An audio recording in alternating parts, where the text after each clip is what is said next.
중국 시장은 사실 미국에 비해서는 투자자들한테는 그렇게 큰 주목을 받지는 못하던 시장이었습니다. 그런데 슬금슬금 최근 들어서는 이 중국 투자에 대한 분위기가 많이 달라지고 있습니다. 이 외면받던 중국 투자 시장이 활기를 띠게 됐다는 건데 구체적으로 상황이 어떻습니까? 네, 일단 올해 1월부터 9월까지 ETF를 포함한 중국 주식형 펀드에 유입된 자금, 그러니까 주식형 펀드에 돈을 넣은 이 규모가 얼마나 되느냐 이걸 보니까 6,258억 원으로 집계가 됐거든요. 이게 이전 수치와는 좀 다른 흐름이라는 게 증명이 되고 있는 겁니다. 그간 중국 펀드는 누적 기준으로 지난 1년간 마이너스 134억 원, 그러니까 돈이 만큼 빠져나간 거죠. 2년 동안에는 무려 8,696억 원의 돈이 빠져나갔고 3년간 보면 7,384억 원의 돈이 중국 시장에서 빠져나갔습니다. 네, 수년간 마이너스 상황이었다는 건데 그런데 이렇게 분위기가 좀 달라진 이유는 뭘까요? 여러 가지 요소가 복합적으로 작용을 했는데 우선 이게 트럼프 미국 대통령 덕분이다. 워낙 이렇게 트럼프 미국 대통령이 중국을 견제를 하잖아요. 강력한 관세 정책을 내놓고 있는데 그럼에도 불구하고 중국의 성장률을 보니까 2분기 GDP가 작년과 비교했을 때 5.2% 성장했습니다. 시장에서는 5.1%로 예상을 했는데 그거보다 높게 나타난 수치죠.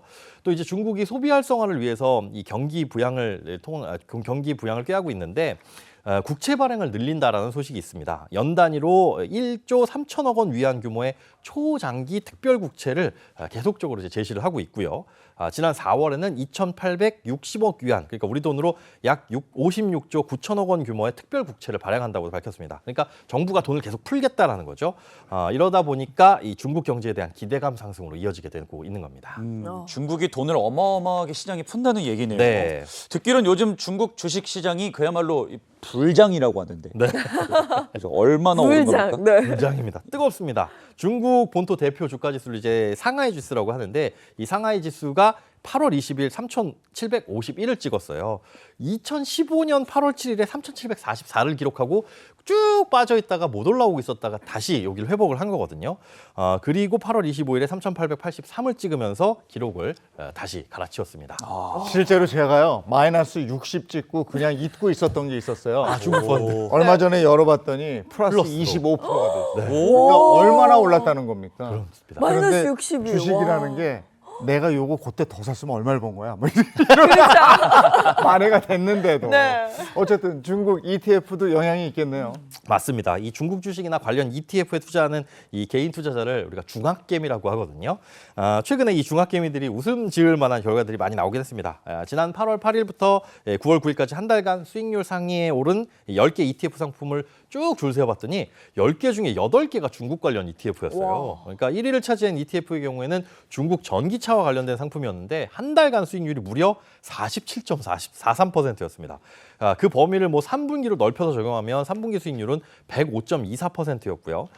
중국 본토 증시가 10년 만에 최고치를 경신하면서 이게 가능했던 수치라고 볼 수 있습니다. 또 한 가지 더 특징을 살펴보자면 주로 기술주 관련 ETF가 많았는데 원인은 중국 정부의 유동성 완화 정책과 함께 반도체와 AI 같은 이런 첨단 산업에다가 적극적으로 투자를 하겠다 이런 지원책이 주요 요인으로 파악이 되고 있습니다. 갑자기 여러 사람들이 증언을 해주시니까 네. 관심이 확 가는데요.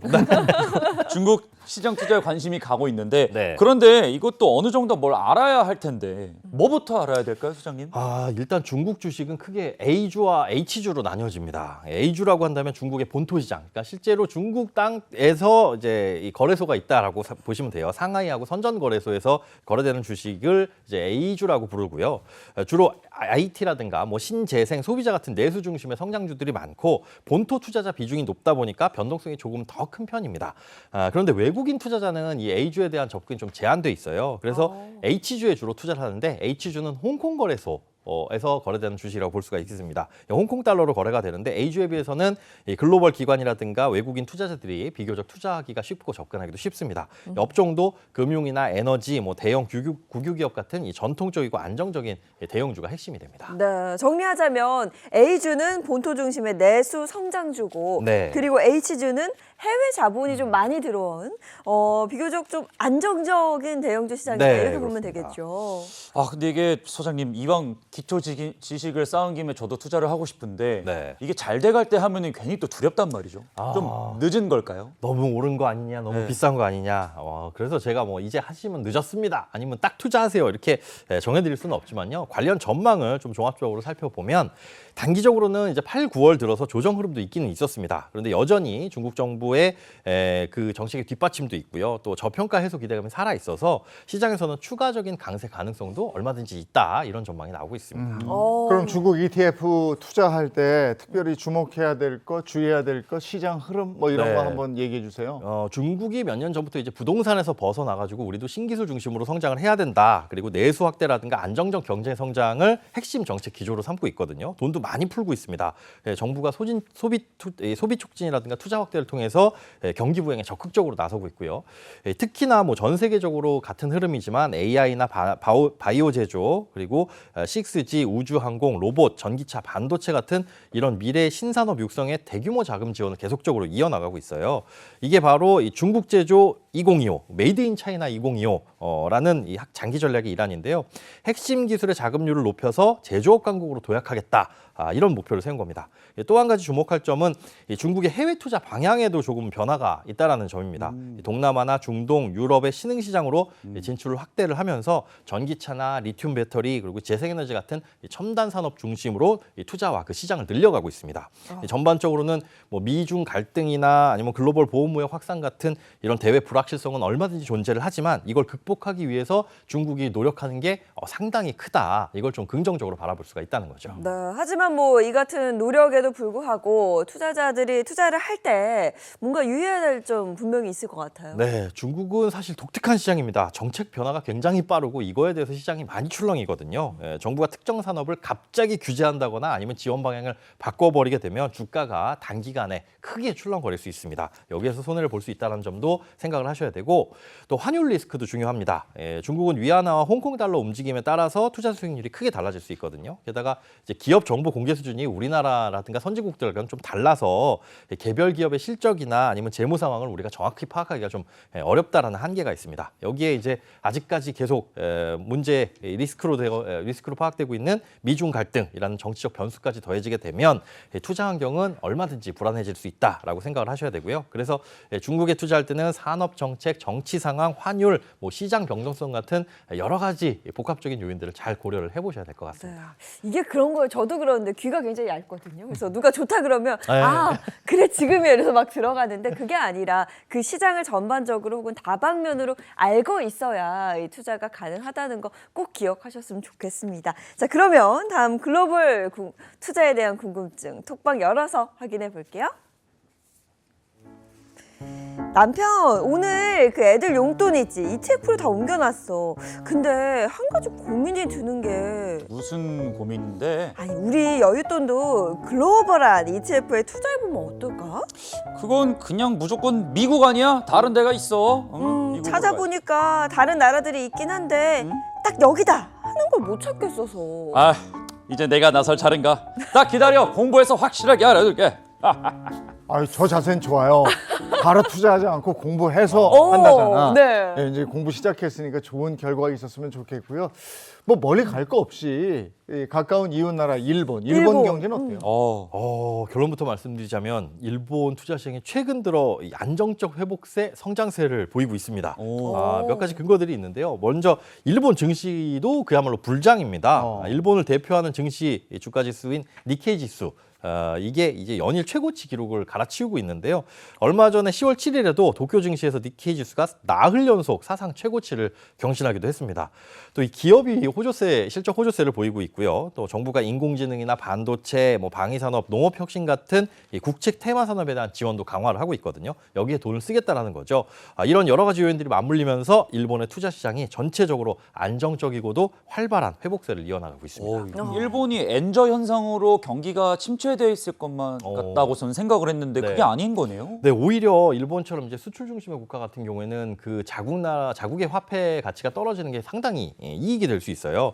엔화 가치가 낮아지게 되면 일본의 수출 기업 경쟁력이 높아지게 되는 거죠. 그래서 실제로 일본의 제조업이라든가 기술주, 뭐 글로벌 수출 기업들이 엔저의 최대 수혜주로 꼽히고 있습니다. 이렇게 엔저로 주식 가치도 상승을 하면서 투자 시장에서도 이 엔저가 이어질수록 수익률 개선이 될 가능성이 점점 더 높아지고 있는 거죠. 네, 그렇다면 앞으로 일본 시장에서 투자자들이 주목해 볼 만한 흐름이나 뭐 테마 어떤 게 있을까요? 일본도 사실 다른 나라와 크게 뭐 다르지는 않습니다. 여전히 뭐 첨단 첨단 기술이라든가 신성장 산업 중심으로 봐야 하는데요.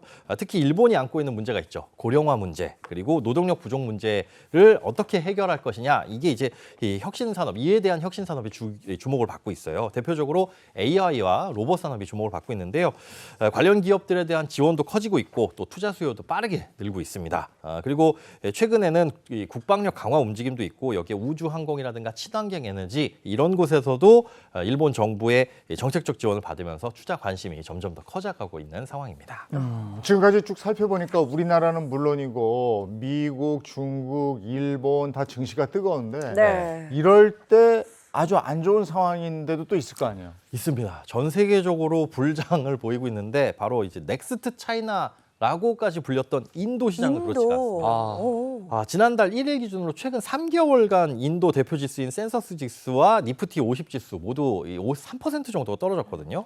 같은 기간 동안 코스피 지수가 뭐 12.51% 그리고 나스닥 지수가 12.63% 상승한 것과 비교하면은 상당히 부진한 편인 거죠. 이런 상황이면 아무래도 발을 빼는 투자자들이 굉장히 많으실 것 같은데 네. 후폭풍이 있을까요? 후폭풍이 있습니다. 발을 많이들 빼고 있어요. 일단 국내 투자자들 상황만 보더라도 인도 증시에 투자하는 ETF에서 자금 이탈이 눈에 띄고 있습니다. 지난 9월 1일부터 10월 1일 한 달간 인도 관련 펀드 40개에서 325억 원의 설정액이 감소했고요. 이만큼 돈이 빠진 거죠. 그 기간을 3개월로 확대하게 되면 한 1,200억 원 정도, 6개월로 확대하면 1,680억 원 정도 가량의 설정액이 줄었습니다. 글로벌 투자 시장에서도 마찬가지인데요. 우리나라만 그렇게 돈을 빼는 게 아닙니다. 올해 들어서 9월 26일까지 인도 주식시장에서 빠져나간 해외 자금, 해외 투자자들의 자금이 총 170억 달러, 무려 23조 6,300억 원 정도가 되고요. 29일 잠정 집계 기준으로는 하루에만 2억 3천만 달러가 인도 시장에서 추가적으로 빠져나간 것으로 지금 확인이 되고 있습니다. 왜 다른 데는 잘 되는데 인도만 상황이 이렇게 악화됐을까요? 너무 크게 기대를 한 것 같아요. 인도 시장에 대해서 앞으로 성장성이 클 것이다. 인도가 진짜 인도 인구가 많잖아요. 네. 여기서 사람들이 한 명당 100원씩만 소비를 하더라도 경제가 엄청나게 커질 텐데 그리고 여기에서 인도의 이제 이 총명한 인재들이 이 산업에 뛰어들게 되면 엄청난 경제 성장이 있을 것이다라는 기대감이 있었습니다. 그런데 실제로 성장도 했지만 투자 환경이 기대만큼 따라주지 못했다라는 게 이런 지금의 결과를 나타내고 있어요. 인프라가 부족하기도 하고요. 또 전력 공급의 불안정성도 있고 인도의 복잡한 규제도 문제가 되고 있습니다. 행정 절차도 좀 복잡하고요. 외국인 투자자 입장에서는 기본적 투자 환경이 갖춰져 있지 않다라고 볼 수가 있는 거죠. 돈을 들고 왔는데 투자하기가 어려워라고 한다면 이제 돈이 빠져나갈 수밖에 없는 상황이고요. 또 최근에는 증시가 너무 고평가돼 있다, 거품이 꼈다 이런 부담도 커지고 여기에 이제 미국이 인도산 제품에 대해서도 추가 관세를 25% 부과를 하기로 했거든요. 그러다 보니까 수출 기업들이 여기에 직격탄을 맞은 거죠. 네. 게다가 뭐 직접 투자 서비스라는 것도 도입이 지연되고 있어요. 우리는 우리나라 주식시장에서 쉽게 외국인들이 사고 팔 수 있지만 인도는 또 그렇지가 않거든요. 또 여기에 세무 회계 절차도 복잡하고 막상 투자를 해보려고 했더니 이 해외 투자자들한테는 정말 불친절한 시장이 아닐 수가 없던 거죠. 네, 역시 뭐 글로벌 시장 투자가 이게 만만치가 않습니다. 그러면 마지막으로 국내 투자와 달리 해외 투자할 때 이런 거는 꼭 좀 신경 쓰세요, 챙기세요 하는 게 있으면 뭐가 네, 일단 뭐 지역별로 공부는 당연히 해야 되겠지만 공통적으로 우리가 신경 써야 될 건 환율입니다. 좋은 주식을 사더라도 환율이 오르게 되면은 그러니까 자국가치 우리나라의 돈의 가치가 오르게 되면 수익률이 줄어들 수가 있어요. 주가가 10% 올랐더라도 환율이 원화 가치가 10% 올라버리면 사실은 똑같은 거거든요. 수익률은 제로가 돼버릴 수 있다라는 거죠. 그리고 두 번째는 세금입니다.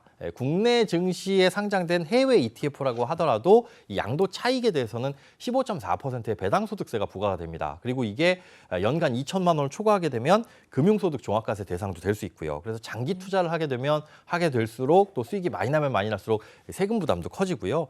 반면 해외 시장에 직접 상장된 ETF 같은 경우에는 양도소득세로 22%가 부과될 수 있거든요. 그래서 우리나라보다는 이 세금 부담이 꽤 큽니다.